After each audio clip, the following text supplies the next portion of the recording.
নমস্কার বন্ধুরা, আমি আজকে একটা পনিরের রেসিপি করছি। নিরামিষ পনির ভেজিটেবিল দিয়ে। এই যে দেখুন, পনিরগুলোকে সাদা তেলে ভেজে একটু উষ্ণ গরম জল করে ওর মধ্যে একটু নুন দিয়ে পনিরগুলোকে ভিজিয়ে রেখেছি।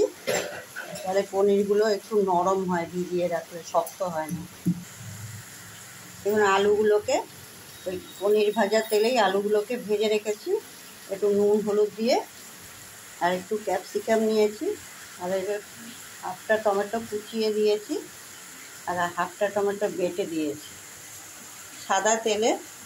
দেখুন, ওই সাদা তেলটার মধ্যে একটু গরম মশলা ফোড়ন দেওয়া হয়েছে। তার মধ্যে কাজু, কাঁচা লঙ্কা আর হাফটা টমেটো একসঙ্গে বেটে এই তেলের মধ্যে কষানো হচ্ছে।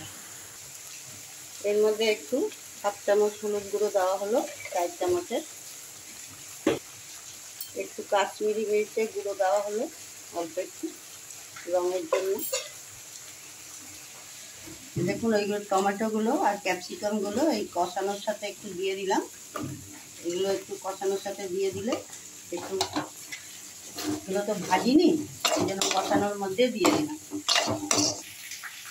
দেখুন, ওতে এখন তেল ছেড়ে দিয়েছে। এর মধ্যে এই সময় আমি এর মধ্যে নুন দিলাম, এর আগে নুন দিইনি, এখন নুন দিয়ে দিলাম।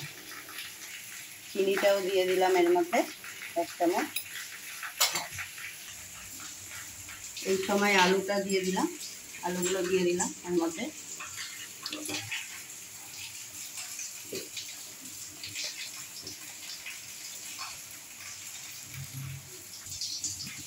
এই দেখুন, ওগুলো সব কষানো হয়ে গেছে। এবার আমি দুধটা ওর মধ্যে দিয়ে দিচ্ছি।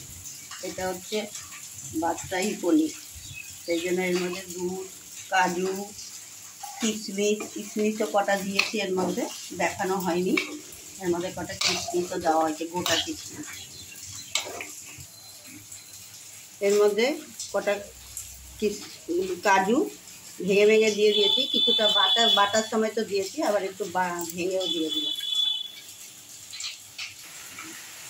দেখুন, আমার এটা হয়ে গেছে বাদশাহী পনির। এটাতে একটু গরম মশলা দিয়ে দিলাম আর একটু কসুরি মেথি দিলাম। এটাকে নাড়াচাড়া করে দিয়ে এখন আমি এটাকে গ্যাস বন্ধ করে দেবো। দেখুন, আমার বাদশাহী পনির, ভেজিটেবিল দিয়ে পনির কেমন হয়েছে। সবাই একটু লাইক করবেন, সাবস্ক্রাইব দেবেন, কমেন্ট করবেন। এখানে শেষ করলাম, আরেকটা সামনে দেখা হবে আরেকটা ভিডিও।